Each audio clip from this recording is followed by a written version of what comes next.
Cet organisme qui est ManoMano, je le compare souvent à un corps. C'est-à-dire qu'il y a à la fois une colonne vertébrale, une structure, une organisation qui, elle, doit être solide, comme les projets. Et puis il y a aussi une âme qui est faite de valeurs, de justesse, une aspiration à faire quelque chose de grand.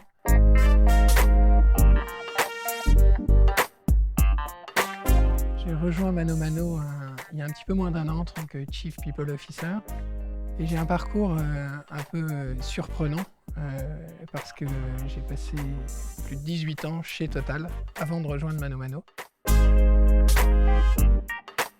Ce rôle de Chief People Officer répond au projet ManoMano, qui est un projet avec un double pilier business et humain. Et c'est ça qui m'a intéressé quand j'ai rejoint ManoMano. Après la rencontre avec Philippe et Christian, ça a été un changement non seulement d'univers pour passer d'une très grande entreprise à une start-up, donc dans le domaine du digital, très agile, très mobile, très rapide, et aussi un changement en termes de métier, puisque je n'avais fait que du business, de la négociation et des responsabilités managériales, à un accent aujourd'hui sur tous les aspects people, les aspects RH, les aspects de communication interne, de sustainability, pour porter ce double projet business et humain chez ManoMano. Alors ManoMano, c'est le spécialiste européen du digital dans la verticale bricolage et jardinage. C'est une entreprise qui a 5 ans, qui a connu une croissance assez fulgurante, avec aujourd'hui, pour donner des ordres de grandeur, 450 millions d'euros de volume d'affaires, une présence dans 6 pays. Mais la croissance, elle n'a pas été uniquement en chiffres, elle a aussi été en termes de nombre d'employés, puisqu'on est aujourd'hui 350, ce qui pose évidemment de très grandes questions de fond. ManoMano a été en fait financé par des fonds d'investissement. On a annoncé ce matin une levée de fonds de 110 millions d'euros, parce que ManoMano a des très grandes ambitions pour continuer à poursuivre sa croissance.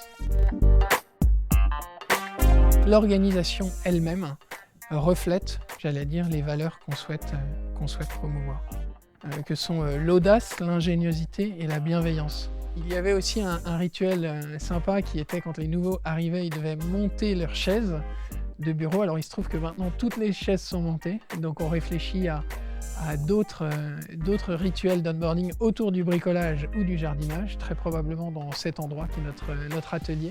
On est vigilant sur les aspects de vie personnelle. On souhaite que chacun puisse avoir une vie personnelle épanouie. On fait attention à l'équilibre.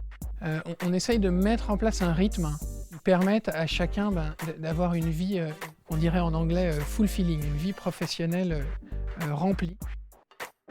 Alors on a mis en place le télétravail, effectivement, comme bon nombre d'entreprises. C'est devenu très important au moment où nous, on a eu différents bureaux, donc une logique de remote, qui complexifie les aspects culturels, mais qui les rend plus riches, parce qu'en fait, ça nécessite d'être encore plus fort sur tous ces aspects-là. On a mis en place aussi ce qu'on appelle le no meeting half day, c'est-à-dire que pendant 2 matinées dans l'entreprise, il n'y a aucun meeting d'équipe ou de meeting global, mais ça permet à chacun en fait de se concentrer et d'avoir des plages importantes de deep work.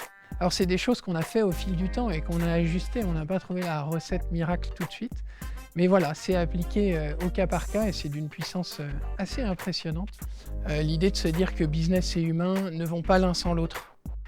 Mais qu'en revanche, il y a une forme de tension entre les deux. Donc nous, ce qu'on essaye de faire, c'est d'être sur une ligne de crête et d'essayer de faire et l'un et l'autre. Alors quand on fait face à de l'hypercroissance, ça pose des grosses questions, des questions de culture. Quand on se développe, et en plus quand on se développe dans différents endroits, puisqu'on n'est pas seulement à Paris, mais on a ouvert des bureaux à Bordeaux, on a ouvert un bureau aussi à Barcelone. Ça pose des questions en termes de scalability. La scalability étant la certitude que dans ce qu'on lance, on est robuste à une certaine échelle, mais on est robuste aussi à l'échelle d'après.